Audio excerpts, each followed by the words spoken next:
What's up mga ka-Try? Welcome na naman sa panibagong episode ng Try Arts and Crafts. And I am your host, Patrick. So last week, nabanggit ko na mag-uusapan natin ngayon ng isa sa pinaka-favorite kong art medium. And that is watercolor. And para sa kalaman ng lahat, watercolor is a painting medium. Ginagamitan to ng mga pigments as paints and syempre ng tubig or water. And nag-watercolor na ako for about ilang years na din. And marami sa artists, kino-consider ang watercolor bilang hardest art medium. So ito daw yung pinakamahirap. Pero huwag kayong mag-alala kasi in this episode, tutulungan ko kayo na maintindihan kung paano ba gamitin ang watercolor. Kasi pag-uusapan natin yung mga kailangan nating art materials, pag-uusapan din natin yung mga basic techniques, and at the end of the episode, magkakaroon ako ng painting demo para magamit natin yung mga techniques na ituturo ko sa inyo. So ano pang hinihintay natin? Let's get started!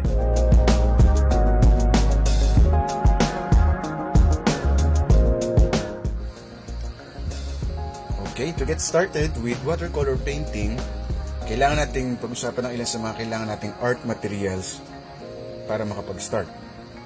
And ang una natin pag-usapan na isa sa pinakamahalagang gamit sa pag-watercolor is the paper.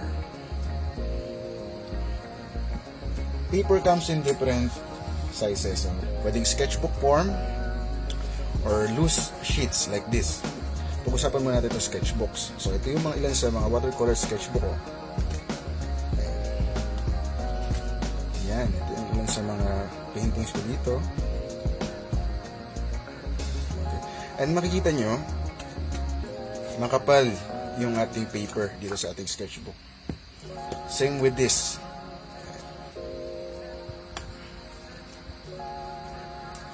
Ayan.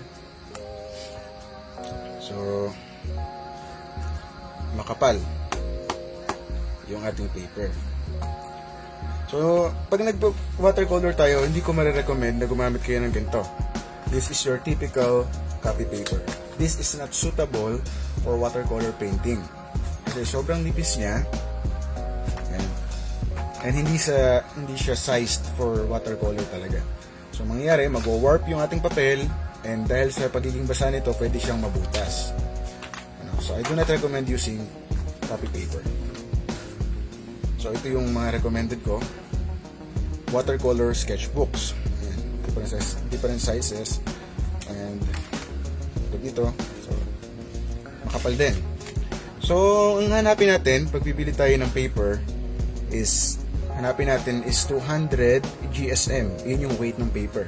200 GSM or higher. Ayan. Yun yung ideal for watercolor painting. And pag-usapan naman natin itong sheets. Ito yung mga loose sheets natin. So yung iba galing sa pad. And ito kinut out ko lang siya sa isang one full sheet of watercolor. So, pwede kayong bumili ng watercolor paper in full sheets. Ang size niya, 20 by 30 inches. Ayan. So, this. Ayan. So, meron nga palang iba't ibang klase ng watercolor painting surface din. Meron tatlo. Una is the rough surface. So, meron siyang rough texture. Sunod is the cold press. Yan. Cold press is suitable sa different kinds of paintings na gagawin natin sa watercolor. And the last is hot press. Yung hot press naman, smooth yung texture niya. So what I have here are cold press papers. So meron siyang texture. Basta kung bibili kayo ng watercolor paper, siguraduhin na makapal, 200 GSM or higher, and talagang advertise siya as watercolor para makuha mo yung full experience ng watercolor. Kasi ito yung pinakamahalagang parte sa ating mga art supplies. And next, we will talk about the paints. Marami iba't ibang klase din ng paints. Merong watercolor cakes, watercolor pans, and what I usually use are these watercolor tubes. Ito yung madalas kong ginagamit. And pwede mo itong bilhin per tube, per color, or as a set.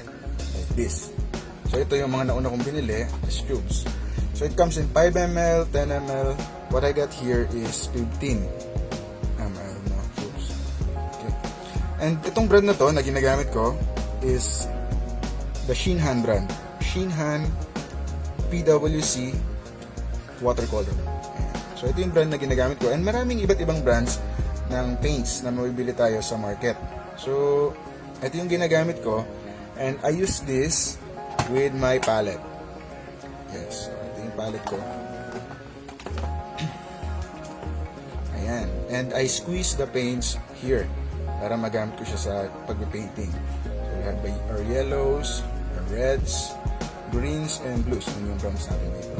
So, demonstrate ko lang kung paano ko siya ginagawa. So kuha tayo ng isang color na wala pa tayo. Dito tayo sa reds natin. Let's take this Crimson Lake. And squeeze natin dito sa part na to.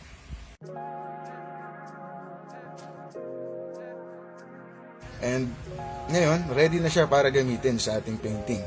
And economical kapag gumamit ka ng tubes kasi I have these tubes for years na and as you can see, hindi ko pa siya nauubos. Ayan. So, pangmatagalan. And makakatipid ka rin in the long run. No? So, this is what I recommend. Watercolor tubes. And next na pag-usapan natin are paint brushes. Ito ilan sa mga paint brush ko for watercolor. Ito hanggang dito. So, meron ako yung the usual round brush and a flat brush here. Okay, so round brush and flat brush. Ito yung kalimitan madalas na ginagamit for painting.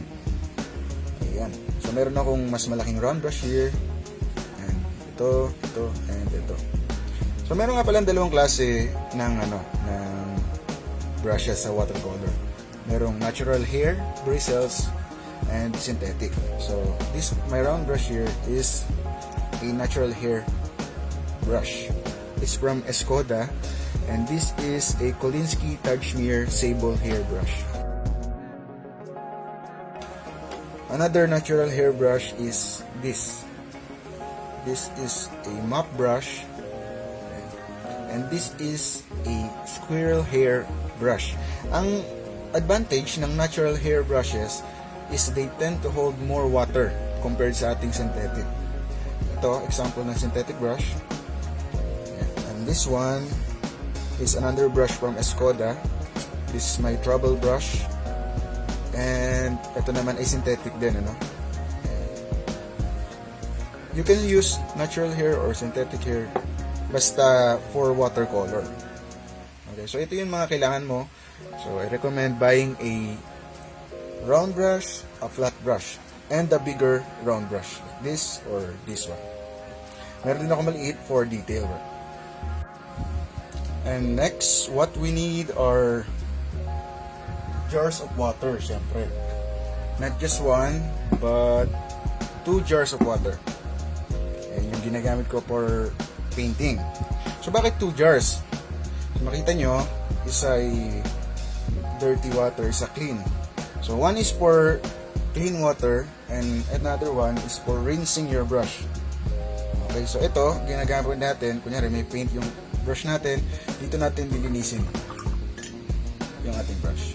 And this one, ito yung gagamitin natin para ilagay dun sa ating paints kasi gusto natin na maging malinis yung paints natin when we're putting it on the paper.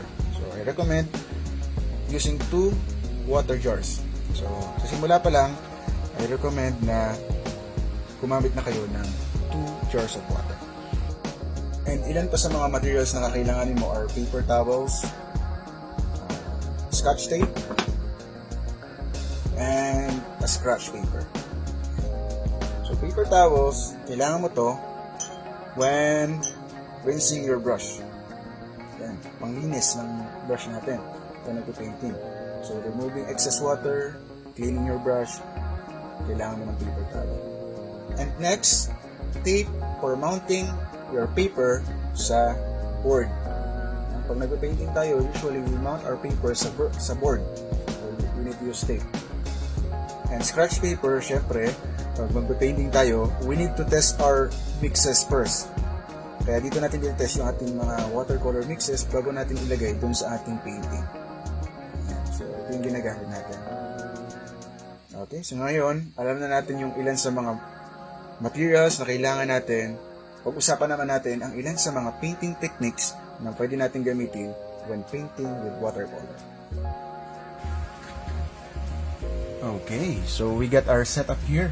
So, ito yung paper natin, mounted to a board, yung ating palette. So, unang technique na ituturo ko sa inyo is wet on dry technique. Kaya tinawag na wet on dry kasi we're putting wet pigment, yung paints natin, on a dry surface, yung ating papel. So, tinawag siyang wet on dry. Okay, so kuha tayo ng color.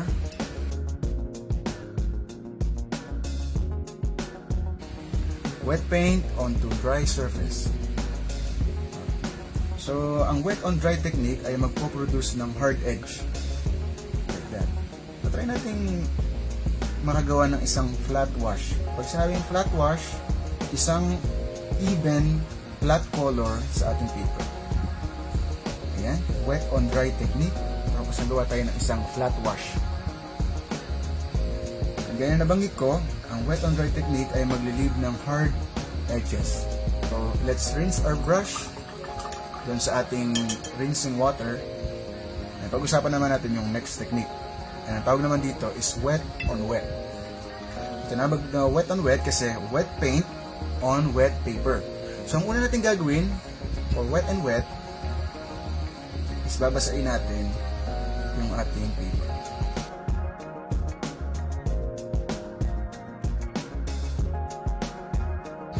And makikita ninyo, yan, meron siyang sheen. So, ibig sabihin yan, basa yung paper natin. And ang gagawin natin, kuha ulit tayo ng isang color. Try naman natin tong ultramarine. And wet on wet will produce a soft edge. Like that. So, maintain nyo, pag nilalagay ko yung wet paint sa wet paper, it produces a soft edge here. So, magpo-flow yung paints dun sa wet paper. Pwede mong i-manipulate yung ating para kung gusto nyo mag-flow down yung paint natin, pwede mong i-tilt yung ating paper or side to side. So, another good thing with wet on wet, pwede tayong mag-blend ng colors dito. Yung blending. Ito yung tinatawag natin blending. Ito yung pwede natin gawin. So, kung tayo ng isang color, let's say this yellow. Ang gagawin lang natin, ilagay lang natin yung paint dito sa paper habang basa pa siya. And ang mangyayari, magbe-blend itong blue natin and this yellow. Magbe-blend siya on their own. So, huwag mo gagalawin, habang basa yung paper, magbe-blend siya. So, yun ang ilan sa mga pwede mong gawin with wet on wet. So, pag-usapan natin, wet on dry, wet on wet, and yung ikatlo naman, a combination of the two. So, isang part na medyo wet on dry, and another part na wet on wet. Okay, so ang gawin lang natin, basain natin yung upper part ng ating paper para pag mag-mix natin yung dalawang technique.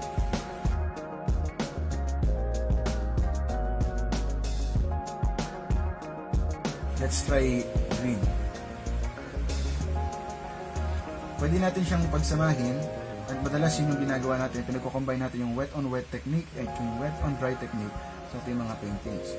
So minsan gusto natin ng hard edge, so wet on dry. Pero kung gusto mong magka-soft edge, yan, wet on wet. Ito na. So ito yung part na binasa natin. Kung makikita nyo, nag-disperse yung paint natin. Kumakalat siya. So, you can use it to your advantage. Kaya maganda talaga mag-watercolor. Ano lang, ang mahirap lang sa watercolor is mahirap siyang kontrolin.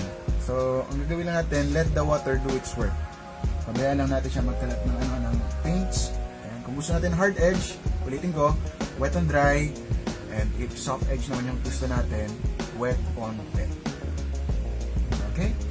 So with the techniques that we learned, magkaroon tayo ng isang painting demonstration and try natin i-painting itong picture na to.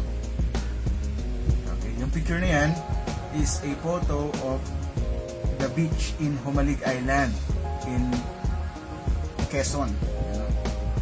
Kailangan natin gawin, i-drawing natin yung ating subject.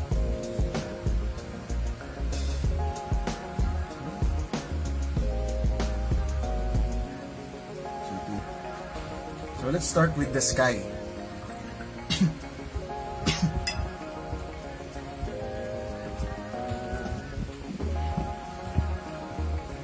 So dahil yung sky ay dark sa taas tapos palight sa baba and meron siya mga clouds, ang madalas na ginagamit natin sa sky is the wet on wet technique.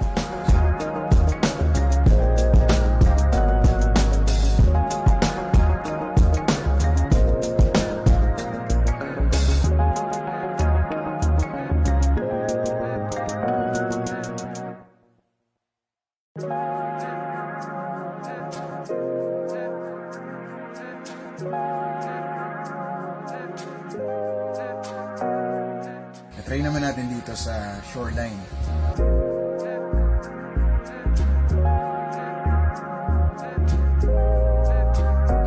And don't forget to test your colors sa iyong swatch card o sa scratch paper nyo.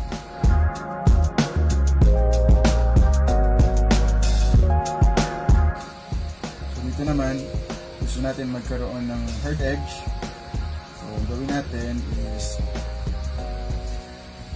wet on dry.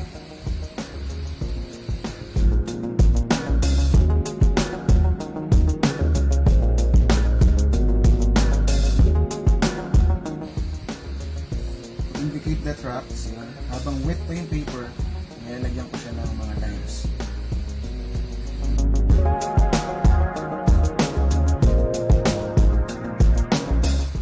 Hintayin natin siya matuyo, yung sky natin, and itong ating shoreline. To speed up the drying process, gumagamit ako ng blow dryer. And pwede na tayo mag-focus dun sa ating mga trees. So, ito ay another wet on dry technique.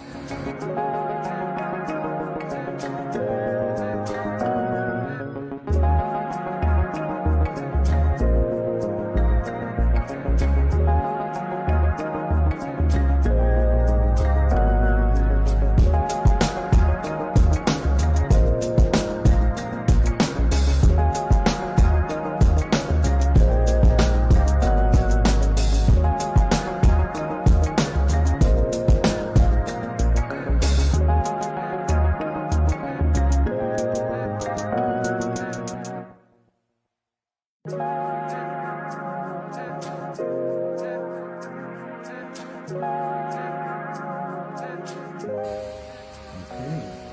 So, na-indicate na natin yung ating trees. Yung water area naman.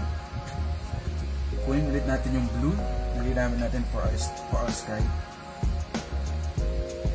And ang gagamitin natin dito ulit, guys, is wet on wet technique.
So, ito yung simple demo natin.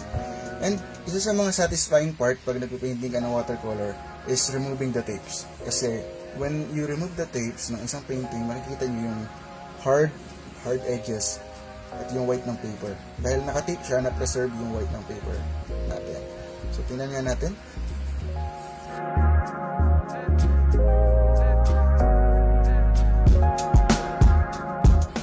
Ayan, so, ito na yung painting demo natin.